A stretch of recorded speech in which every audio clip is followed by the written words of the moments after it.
Today, we're going to look at the Marquette versus Illinois game that happened on November 14th. I have been very optimistic about Illinois, and this is the first time watching Marquette. And right now, I'm very optimistic about Marquette as well. We're going to go through two reasons each side I thought did particularly well, and who I think potentially might be my new favorite player. Let's go. First thing is, let's talk about the player who blew my mind, frankly.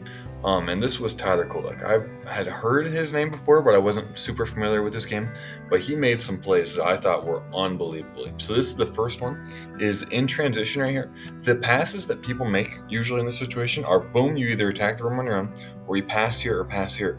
To be able to see this trailing big man is a very, very high level pass. And he puts it perfectly where he takes the defender 3 steps with him. So he takes the big man right here, takes him to this side of the paint, and he drops off the pass in the process of that, allowing an uncontested lane to the rim. That is an unbelievably high level pass. Moments later, he targets this big man right here. He is looking this direction. Kolek realizes this, just simply goes and gets the ball. A big part of their offense was allowing him to get deep into the post and finish off-balance shots like this. Again, this is something like, I want to say one of the announcers said this as well, that reminiscent of Nikola Jokic in his ability to see the game and understand what's going on, and then also to attack using his body. But like in this situation right here, they're trying to target essentially the big man being in a quasi pick and roll or like a ghost screen. And all he does is he uses the slight miscommunication to attack right down the middle. Like, that's a very high level move as well. It's like, oh, this defender's worried about him going this way hard. This defender's worried about this offensive player flashing out here. He just goes right down the middle. Boom. And again, this will tie back into what we'll talk about in a little bit, but Illinois wanted to get the big man moving, and Kolek took advantage of this numerous times. If you get him one-on-one in space, like, he's going to penalize people that are slower than them for sure. Great spin move and an easy lay. And then later in the second half, these are easy plays that like a lot of players just take for granted. They'll get to the rim and they'll just like kind of pass it out. And he uses this, so there's a little bit of separation here. He's got the big man one-on-one. And what does he do? He keeps the dribble alive and just looks for a little bit of separation to get the ball on the other side and finish with his outside hand. This is a very, very high-level finish.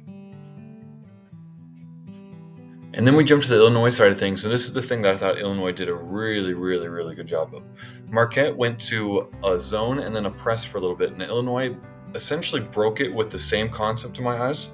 And it's, I think, a fairly easy, relatively simple concept that I think is very, very efficient. A lot of teams just don't do.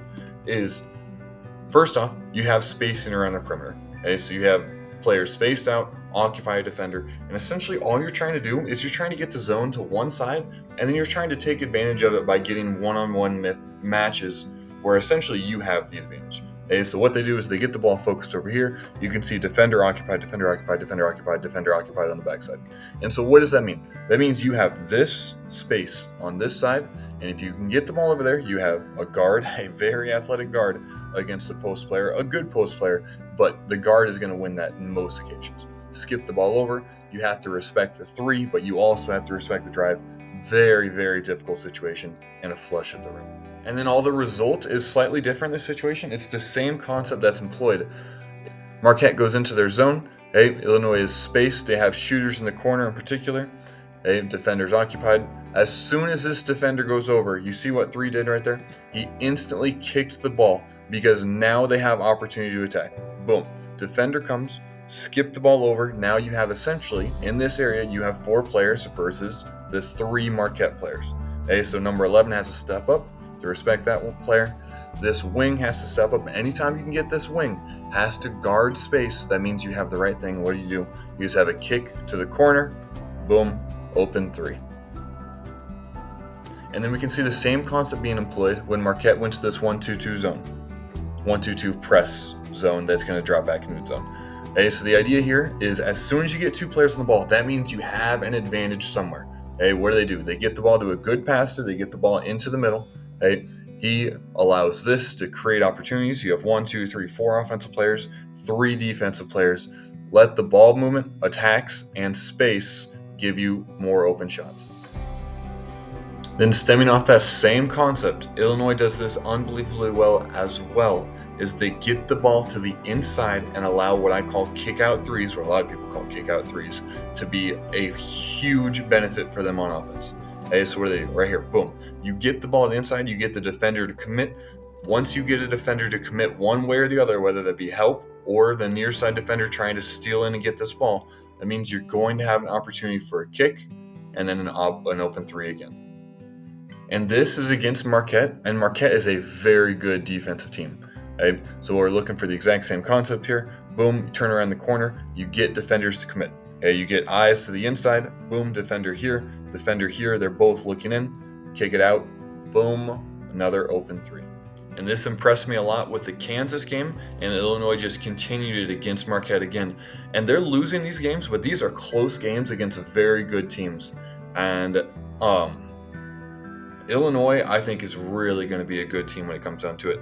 So this is a player that's made several of them in a row, and you know he's a three-point threat. And this is one of the few mistakes I saw Marquette make. But like you have the hands out wide, but you got to have a hand up that's discouraging the shot in the first place. You can't let him have an open view of the rim and not real threat. Like you can't allow that. And then our final area is going to be the area that I thought Marquette tried to attack repeatedly, especially in the second half, and when the game came down to the final wire, this is what I think they went to. So they wanted to put the Illinois big man in the pick and roll. That was their main objective. If they could get him switched onto a guard, they were like, yes, that's an advantage. Keep in mind, they're down 2 at this point, so they do need to get points efficiently as possible. Okay? So what do? They get the guard, and they have shooters on the perimeter, so there's no help. He's on an island. It is one-on-one. That is exactly what you want if you're Marquette, and they get a layup. So first play, I actually kind of wanted to highlight this for separate reasons, but it also fits into this category, is again, we got 11 trying to go one-on-one at the guard, which I like that shot, and he shot it fairly well.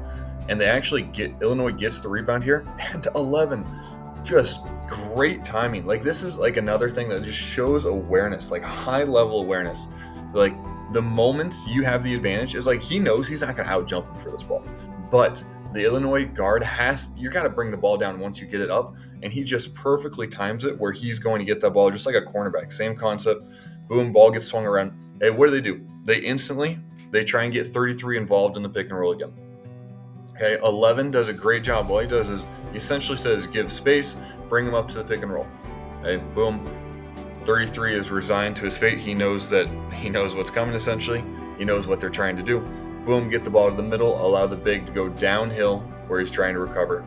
A great play, and then ultimately gets fouled on the rebound. Okay, so same concept here. We noticed 42 is in the game instead of 33. Probably a little bit slower, a little bit less athletic. Once you get the matchup that you want right here, so they have the switch. Essentially, what you're trying to do is you're trying to create any kind of little small advantage where he's going off balance one way or the other. Okay, so what does one do? The first thing he does is he fakes like he's coming out here.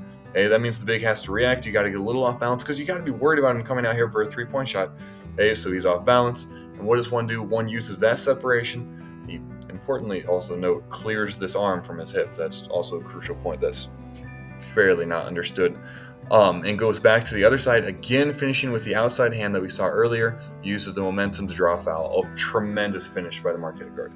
And then finally we can see that even when they weren't able to get a guard, they were willing to allow the big to attack the big. So this is again with 3 minutes left to go. Not worried about it, just go at him. I like the little confrontation afterwards. I'm a huge fan of that, as long as it doesn't start throwing punches, But I love this, staring at each other, get mad, get angry. This game's on the line. This is early season. Get excited. I love it. And so you do get fouled and go to the free throw line. And then finally, let's jump to the conclusion. We can see that Marquette essentially rode that lead that they had out for about the rest of the game, essentially. And Illinois got some decent looks at the end, pushing the ball in transition. They kicked the ball out, and they had decent looks. They just missed them at the end. And I mean, that's why another huge aspect is simply being the team that has the lead going into the final moments makes such a huge advantage, just because you can essentially ride that lead. And when you get free throws into the mix, there's just less variance that has to do with things. And so because Illinois needs to make the threes, it becomes a lot harder for them to come back from the team that has just a 4-point lead.